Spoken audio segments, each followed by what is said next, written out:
Andung sendiri adalah ekspresi dari apa yang dirasakan oleh yang mengandung seseorang. Dia tidak sedang sedih, dia sedang bernyanyi, berharap nanti tuanya ini menetes berat. Itu andung di paragat. Ibaheni au marhaba kabangau tarsongol laliha bangau dainang Tokinon dobe au lau habang manal buya kado loku dainang asagira hui dainang nalabok malilu. Hai Sobat Wisukma, selamat datang di podcast Wisukma Bincang Bareng. Sebuah program yang membuka ruang diskusi, yang mengedukasi, memotivasi, dan menginspirasi.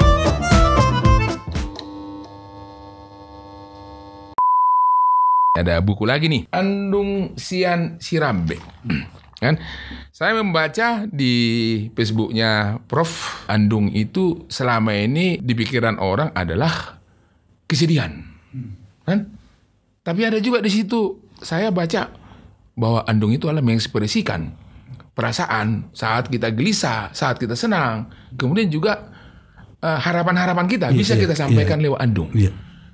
Kira-kira seperti apa ini ceritanya di buku ini tentang andung ini? Jadi memang seperti yang udah bilang tadi, andung itu adalah salah satu jenis sastralisan Batak.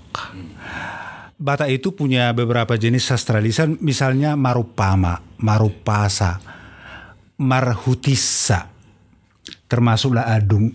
Cerita yang disampaikan melalui mulut.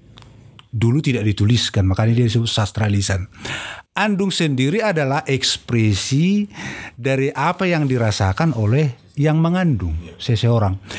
Itu boleh kesedihan, kegalauan, kegundahan, keprihatinan, juga pita-pita, permintaan, harapan. Iya. Jadi kalau misalnya udah merasa gundah tentang katakanlah kerusakan lingkungan, itu bisa diekspresikan melalui andung. Bisa juga Pargosi itu disebut andung di Pargosi. Ada andung di Paragat. Dia tidak sedang sedih, dia sedang bernyanyi, berharap nanti tuanya ini menetes berat. Itu andung di Paragat.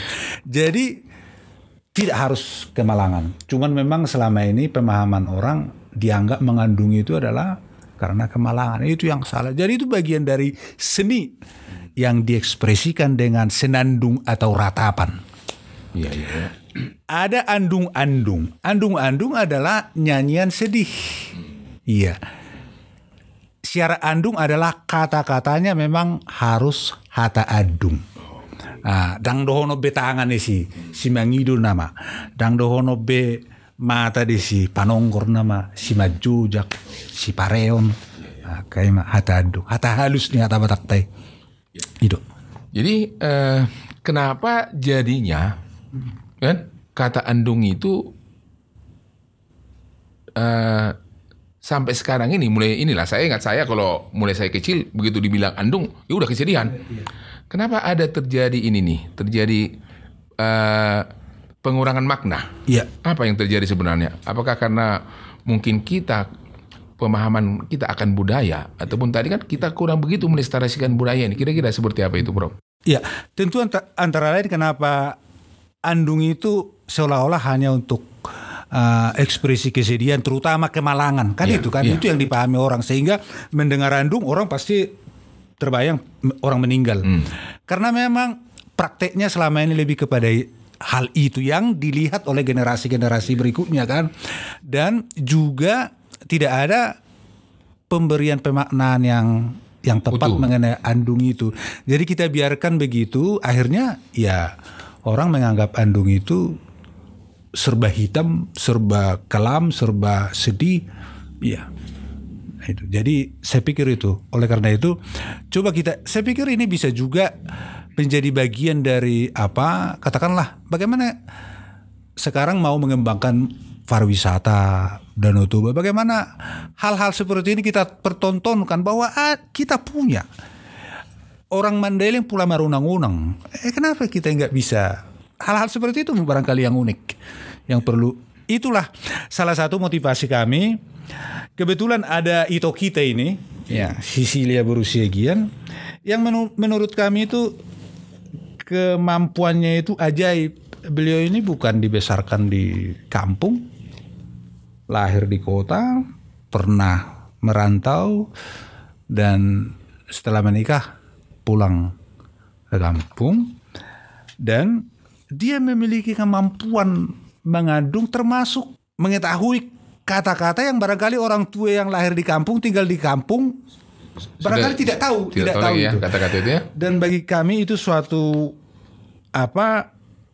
kemampuan yang tidak boleh dilewatkan. Kebetulan kami satu grup, dalam grup Facebook, dan setiap waktu tertentu dia mengirimkan andungnya, iya, dan kami umumnya kagum, lalu saya hubungi bagaimana itu kalau itu kita bukukan, iya, karena kami hitung udah lebih 100, iya, andungnya ini. Ini adalah kegelisahan, termasuk kegelisahan dengan kerusakan lingkungan ada di sini, kegelisahan dengan Danau Toba, kegelisahan dengan orang Batak yang sekarang seolah-olah melompat, mengaljak, saya sebut istilahnya. Kita seolah-olah mengejar kemajuan, tapi kita lompati.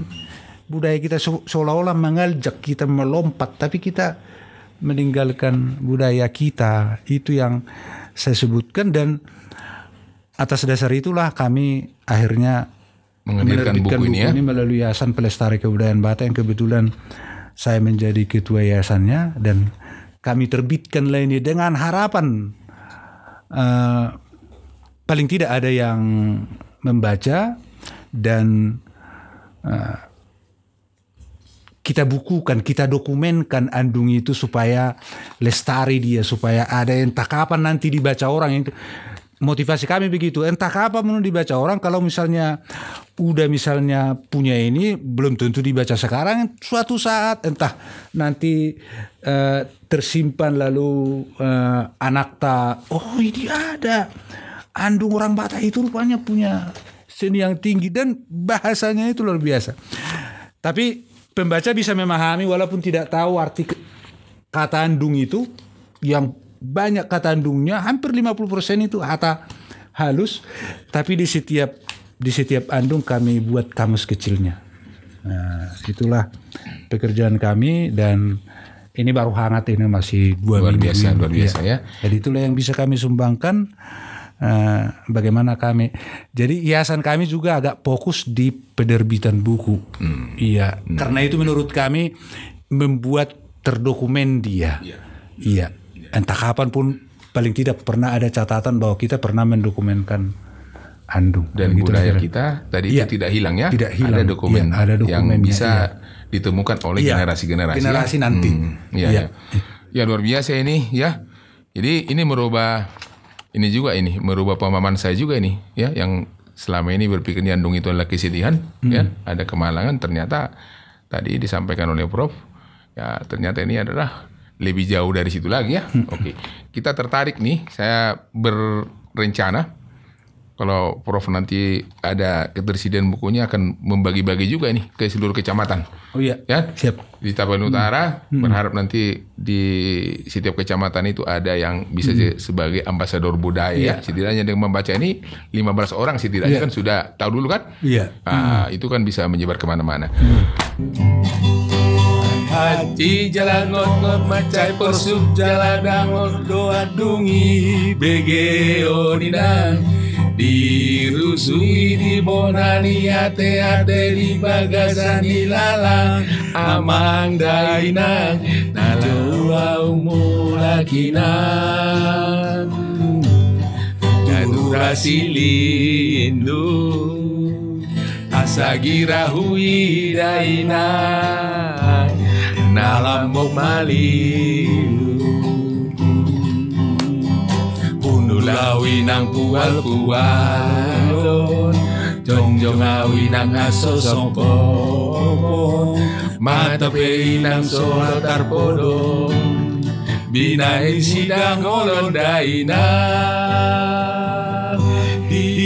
Aheni au marhaba ka bangau tarsongol laliha bangau dainang Tokinon dobe au lau habang manal buia kado loku dainang Asagira hui dainang Nalabok malilu.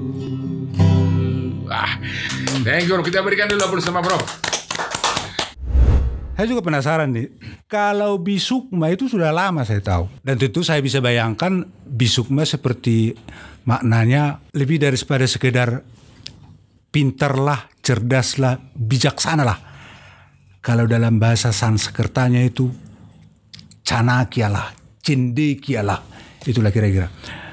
Dan akhir-akhir ini tambah lagi satu yang menurut saya terma yang sangat bagus, Betapature. Jadi kalau udah tadi sudah nanya, saya giliran saya dong yang nanya. Iya. Coba dulu cerita, udah gimana dan apa harapan, obsesi, impian udah dengan Bisukma dan Betapature. Jadi Betapature itu merupakan budaya yang diterapkan di Bisukma karena kami menyadari bahwa ketika kita mau melakukan suatu perubahan ataupun ketika kita mau mencapai suatu tujuan, kita harus pastikan bahwa tim kita itu memiliki budaya. Kan? Budaya ini tentunya kan tidak asal dicopot, bahwa budaya itu harus digali dari isu-isu, digali daripada situasi yang kita lihat yang beredar di masyarakat ataupun di ruang lingkup kecil dari tim kita. Maka nilai-nilai itulah yang kita konstruksi menjadi budaya. Sebagai contoh nilai-nilai yang kita jadikan sebagai perilaku yang harus dijalankan oleh tim dari Bisukma itu, ya B-nya itu kan tadi kan betanya itu adalah Betapature, bersih, kan? Kemudian tanggung jawab, ya, kemudian peduli, adaptif, taat, usaha dan rela. Ya, sebagai contoh, saya ngambil satu nilai dulu ya, bersih. Bersih itu saat ini, apalagi di era pandemi, ada satu keharusan. Tapi sering kita lupa juga bahwa hidup itu kita harus bersih. Karena kebersihan itu sebenarnya sumber juga untuk membuat kita sehat. Ya, tadi juga cerita juga tadi bicara tentang gizi. Salah satunya sebenarnya kalaupun pasokan makanannya cukup, tapi kalau nggak sehat, nggak higienis ya tetap juga nanti kan jadi penyakit. Ya. Kemudian juga dengan sehat itu menghadirkan kenyamanan, gitu kan, menghadirkan juga kegairahan, gitu ya. Saya pernah terkaget pernyataan dari saudara yang berbeda suku, kan? Kebetulan datang ke rumah kita dengan spontan menyampaikan begini, ya apa ada ya rumah orang Batak seperti ini bersihnya, gitu kan? Saya kaget juga kan. Berarti ada kan, ada stigma, ada di pikiran orang bahwa kita itu tidak terbiasa memang menjaga kebersihan, ya. Kemudian juga di Bisukma ini kita amati bahwa para pegawai kita itu awal-awalnya tidak begitu care dengan kebersihan.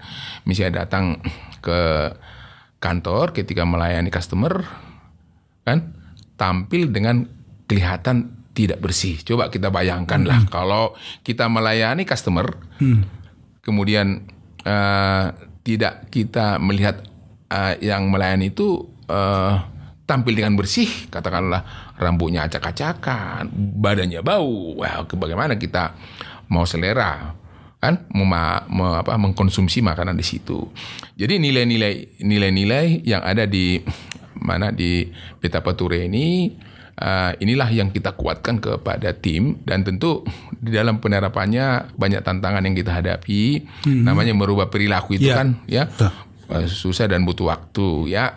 Tapi puji Tuhan setelah kita praktekkan, setelah kita konsisten juga mengingatkan kepada tim kita, akhirnya ini juga sudah dipraktekkan walaupun memang turun naik ya kadang-kadang, tapi saya lihat konsistensi itu semakin meningkat karena memang harapan kita ini menjadi habit kan, menjadi habit daripada tim kita. Ya tentu di dalam pelaksanaannya kita berpikir bahwa sesungguhnya budaya Petapature ini bisa diterapkan di Tabanan Utara secara keseluruhan, bisa diterapkan juga di Provinsi Sumatera Utara karena ini sebenarnya universal ya umum. Approach-nya adalah bahwa dalam penerapannya budaya ini kita terapkan mulai dari diri kita sendiri. Itu dulu kan. Nah, jadi kemudian setelah kita benar-benar memang sudah bisa mempraktekkan nilai-nilai positif ini dengan diri kita sendiri, maka kita bisa menjadi role model, kan, menjadi contoh yang berani kita menyatakan dalam keluarga, contohlah bapakmu. Bapakmu ini orangnya bersih, bapakmu ini orang yang selalu tanggung jawab, bapakmu ini orang yang selalu terus belajar dalam kehidupannya, kan. Tentu kalau kita sudah bisa memberi contoh dan menginspirasi keluarganya, keluarga kita juga akan mengikut tuh, kan. Nah, kemudian dengan demikian kalau persoalan diri, persoalan keluarga sudah selesai, maka kita juga akan bisa berkontribusi di dalam membangun komunitas kita. Dan kalau di sekitar kita sudah oke, maka kita juga akan bisa berkontribusi ke lingkungan kita yang lain. Kira-kira begitulah. Dan kita berusaha terus agar budaya ini menjadi berakar di setiap individu, setiap tim yang ada di Bisukma ini. Kira-kira seperti itu, Prof. Iya, jadi memang saya sependapat udah dalam beberapa seminar atau ceramah saya selalu mengatakan janganlah kita orang Batak dikenal karena hal negatifnya. Misalnya, tadadu jabuni ala Batak ala kotor alamanna. Tadadu ala Batak ala gugu suarana, ala kasar makatai. Janganlah. Kenapa enggak bisa kita kata, biarpun dia orang Batak tapi bersih juga. Biarpun dia orang Batak tapi ngomong santun juga. Kenapa? Kenapa enggak kita ubah? Jadi jangan stigma itu membuat kita dikenal dari hal-hal yang kan agak kaget juga. Bodoh HP yes jamu halak itu kan mestinya itu apa yang tamparan ke muka kita nih. Kita harus mengubah itu. Saya sepakat. Jadi terkait dengan itu, saya pikir budaya Petapature itu saya pikir cocok di kita sekarang di orang Batak. Walaupun itu adalah kebaikan universalnya itu kan, hayaso, iya kan, tanggung jawab, kepedulian, care, itu kan. Dan memang sekarang zamannya adaptif, harus adaptif. Kalau enggak, kita bisa tergilas. Jadi memang saya pikir menemukan terma itu saya pikir barangkali perlu pendalaman itu. Dan itu ada hal-hal itu sebenarnya di masyarakat kita itu yang kita jadi saya pikir semoga upaya Uda untuk menjadikan itu, kenapa nggak bisa jadi budaya masyarakat kita, karena ini adalah kebutuhan. Iya, itu yang kita butuhkan supaya kita bisa maju. Kampung kita ini maju. Jadi selamat untuk. Terima kasih Prof. Wah, ini enaknya kalau ketemu dengan Prof ini ya. Jadi sangat produktif diskusi kita pada malam hari ini. Ya, sahabat Bisukma, kita tadi sudah sama-sama mendengar paparan dari Prof. Albiner Siagian, luar biasa, mengedukasi, memotivasi, dan menginspirasi. Tentu kalau mau mengikuti terus update terkini tentang budaya, tentang pendidikan, tentang pertanian, tonton terus Bisukma Media. Oke. Terima kasih, Prof. Terima kasih telah menonton tayangan ini. Jika kamu merasa video ini bermanfaat, tekan tombol like dan subscribe. Dan tonton video lainnya hanya di channel Bisukma Media.